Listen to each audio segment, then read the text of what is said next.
Hey, good afternoon. Thanks for joining us right here on Midday Kentucky. How are we? Oh, doing good. I was flicking through my paperwork, everyone, because I was panicking. And I just wondered if someone could throw out and grab me my second story. I feel bad, I'm sorry, but I'm going to get there. How are you, my dear? I'm like flicking through in the intro going, oh my gosh, my second story's missing. Maybe someone can grab that for me. I'd really appreciate it. Hey. Should get with the tech times. Use one of these babies. I know. Stories are always with you. That is fantastic. That's what we need. I'll pull it up for you. But how often do I hear you say, the battery's flat? Can we charge it up? Well, that's because if I don't plug it in. Exactly. Or Doug doesn't plug it in the morning. Oh, that's the thing. Doug. I just wonder if No, this is the same one I use in the morning. if you're old school, like at home, like I still love writing a lovely thank you note or a thank you card. Instead of, I'm not a big fan. I do say thank you and stuff like that via text. Yeah. But I still love that I still can't get Well, past that's totally different than using technology in the workplace. No, it's This not. streamlines work. No, for example, you don't have your paper. I can pull it up. Here's our second story. Oh, Good to well, go. thank you, dear. Now, I write thank you letters all the time. I have my own stationery and everything, and I believe in know. doing that. You should always use the most advanced technology, I think, in the workplace if you have it available to you. That's not the same as personal This is what interaction. happens when you rush to get to the set. You miss something because the printer was out of paper and I thought I had it all. Didn't happen. Hey everyone, we wanted to invite any local inventor. Now, think Shark Tank, Miss Katie. We want to have something a little bit of fun. We want you to come on Midday Kentucky and showcase your creativity. So if you're a local inventor and would like to show your invention to Central Kentucky, email us at middaykentucky@wtvq.com. I love it. I love that. I Yeah. think it is fantastic. So we had someone on the other day called Key Socks, Katie. And if you remember, I thought it was so fantastic. And there's stuff that we can't tell you about that's been going on with them. But they also are a local inventor who have gone on to Good Morning America and some other shows, and they're local. And I Yeah. want to highlight some local people that have invented something, and I thought it'd be a great thing. Well, for they're us based to- out of Cincinnati, but they sell Yes, here. but But I mean, so we're we're taking all claiming that. around the area. We're I mean, for claiming people that. at home Yes. who are thinking, Yeah. we're kind of taking regionally our area. Yeah. Anyone Yeah. with a cool invention. I like it, and we've got such a funny one that was sent to us, Yes. and the viewer is, I'm sure, watching, but I don't want to give it away just yet. We will be calling you. Hey, our workers at a certain firms in Sweden are being forced to compete on the job exercise in a bid to improve productivity. Now, every single Friday, employees of fashion and sportswear, you probably remember this guy, Bjorn Borg, who used to be the tennis player. Yeah. He's actually asking them to leave their desks at the company's Stockholm headquarters to have their weekly workout at a nearby gym. Now, there's no getting out of it, everyone. For more than 2 years, the company founded by, of course, the tennis legend, has made on-the-job exercise mandatory. Okay. Wow. But he says, if you don't like it, you don't have to stay. Well, It is yeah, it's your not choice. a government job. What It's do you private, think? It's a Thank you. private company doing sportswear. Plus, I think it's great. He said, I think it was written in there, competing. It's just completing. Yeah. So you just do the exercise. Didn't I say they're not complete? pitting people against each Oh, no, other. no, no, where you no. have to do a certain amount. I think it's wonderful, those incentives, and again, it's a sports merchandise company. I think it's fine. It's Practice it's what a you private preach. company. Do Yeah. I think state official or anything like that, like government workers should be required to do that? Absolutely not. But if you own a private company and you Hold on, say sell that again. fitness, What was your statement? like you- government employees or Yeah. state workers, the government or state can't require the workers to do that. But if you're a private company and you own a fitness business, wanting your employees to participate in the fitness, I think is fine because you don't have to work there. Go somewhere Right. else. I That's probably true. wouldn't want to work there, but But what are you talking about? You go running 3 days a week. You do that, like that's But your I mean, thing. I don't really like those things being mandated. That probably would be something I like. Okay. But he's allowed to do that, got you. to want that for his employees. Yeah, I don't know how I feel about it either. I mean, I just feel like people, some days you just don't feel like exercising. Some days you're just not, you got Oh, a I hear headache you, or sister. you know what I mean? So, I mean, I just wouldn't, I don't know how I feel about somebody at a job saying you have Can to I go also and do say that. this to you though? I'm going to say I would like this. Yeah. Because I have to say, if I had someone like Katie, you know, you're a lot fitter than me. So and I'm not saying that you're not as fit. I don't mean that the wrong way. But I know that I would enjoy going and doing a slight shuffle with you. Do you know what I mean? Where we could chat and gossip and do it. I find when I go to the gym on my own. You are judging a book by its cover. I am not necessarily. You run. You tell me. You run how many miles a day?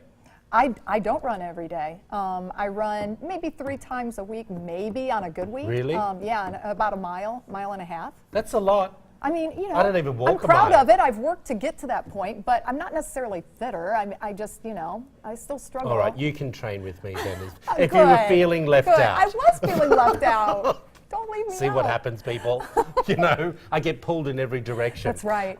Here's an interesting. Tell us what you think. Whether you would like, and just remember, you don't have to pay for this.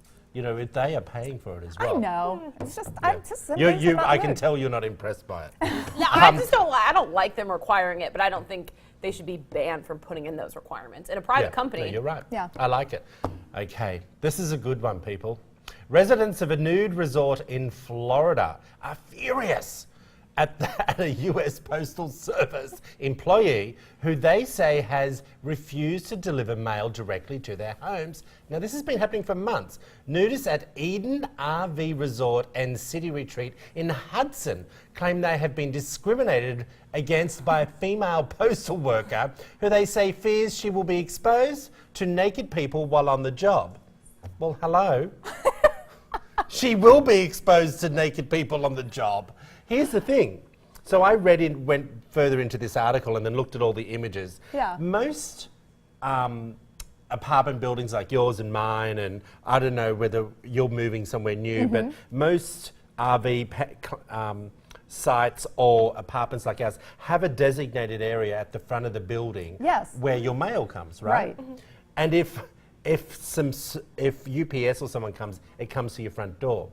This gentleman that is wanting to sue the Postal Service because of discrimination actually wants her to come up to his RV and deliver the mail. That's ridiculous. But the post boxes are at the front of the RV. Well, what's a contention here? It's the Like packages. So Yes. the person is delivering outside of the Yes. RV. So that's not the regular mail. The packages do have to be delivered to your door. But there's so these people were saying they're getting their packages one day late because this is not the everyday worker. Every now and then she works. So they'll get a package a day late because she feels uncomfortable coming in. I kind of think that's fine. So do I. Yes. Just one day late, or they're still getting their daily mail up at the front. Yes, but Right. you're missing the point also. I hear where you're coming from. If the parcel's too big to be put in the bigger box that sits under your smaller letterbox. So even I'm sure at your apartment, if you sometimes get a key that's in your mailbox, means you have a big parcel sitting in the big mailbox underneath. I get that. Look, I have to be honest with you. You know how I feel about being nude. You know, like I have issues. I don't even think I would like a person as a postal worker, or do you remember that restaurant in France that you could go naked to? Yes, Like, that was I my don't want to story. do that. I don't think I want. I don't blame her. Yeah, I don't blame her either. And, you know, that guy should be understanding of that. It's a female coming to the door. I don't want to, ring the doorbell and have that to, deal with. Tell us what you think. Do you feel A-OK that you would feel comfortable as a postal worker delivering inside a nudist camp? No. I know I don't. Hey, Lisa, we're talking about Facebook and face recognition. Yeah. What's going on? Well, I mean, do you guys feel that technology has gone too far up to this point? Because I just complained I didn't have my script. Well, here's the deal. I mean, Facebook now has the facial recognition features that we've all been alerted to this past week. On Tuesday, we started getting messages. I did, at least. I'm sure you all did too. But letting everyone know that whenever a picture is posted, whether you're friends with that person on Facebook or not, whenever your picture is on Facebook, you will get a notification immediately. Facebook will automatically tag it, and send you notification that But you've been tagged in a picture. okay, I get that. I think we all get that's the Yep. latest. What's the issue? Well, the issue is privacy issues because, listen to this, and this was from a journalist, A.B. Asher Shapiro. He tweeted on Facebook that face prints are akin to fingerprints, and Facebook's announcement is adding more ways to use facial recognition, and it's an opportunity to remind everybody that Facebook is using your photos to build a sprawling database of these face prints. And these face prints are a biometric marker that's unique to you. It's similar to DNA and it's similar to fingerprints, thumbprints. Are you saying you're for or against it? Well, you know, I'm a little concerned about my privacy with this because Facebook is owning our biometric information. And I'm not the only one. There's tons of people complaining about this What do you right think, now. Katie? Well, Facebook was already doing this on They their have own. been. I think now they're just announcing they're going to let you know. So in a way, I think this boosts privacy because we have like catfish and people who Yes. pretend to be someone else, where if someone uses your pictures to start another profile, you'll be alerted. So I think that Facebook was already doing this, but now you will be aware of your photos that are out there. And look, it is I what like it it. is. I Yeah. know someone like you who's good at social media, I think it's, A-okay. I don't have an issue with it because I very rarely do my picture. Do you know what I mean? Like Yeah. I either take a picture of something else.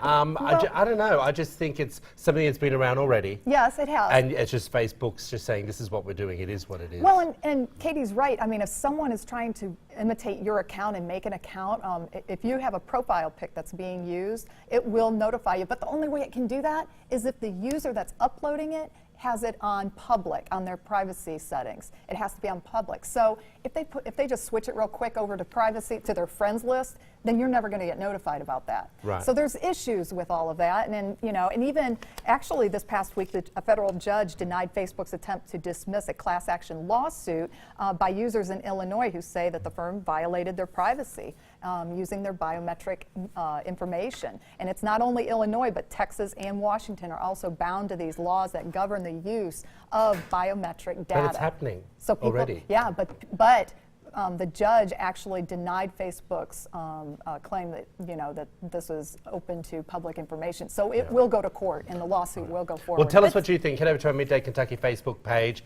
Katie, you're talking about raising a teen. Yeah. Well, How many have you got? I'm just going to skip to one because I think we only have about a minute. I found this blog online that I found interesting of a woman talking about rules she has for the teen and rules that should be set in stone. And what I thought was interesting, she said the one thing that should never be set in stone is the curfew.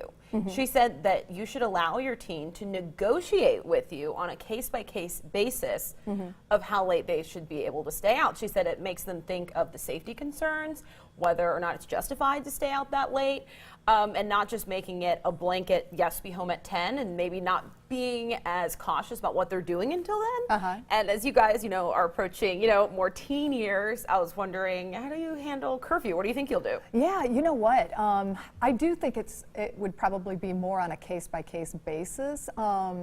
It was for me when I was growing up, so I feel like I'm probably going to pass that along with my own children as well. It really just depends if they're going to a movie versus if they're going to, a friend's house. Big difference between the two. I know that that they're at the movie theater watching a movie, but when they're at a friend's house, if there's parties going on, that's a little sketchier to me. I'd probably want them back at that 10 o'clock time frame, So, but it depends. I don't know. I mean, maybe I'm just too strict. I'm going to butt out of this one because I'm not going to tell you how to raise your kids on making orders. But I don't know. I don't know where I would stand on it.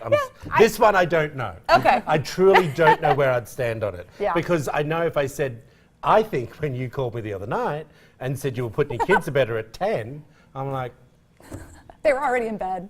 do you know what I'm saying? You were judging. So I'm shutting my mouth. Hey, Retner and Associates of Kentucky are up and they're discussing eye flashes and floaters.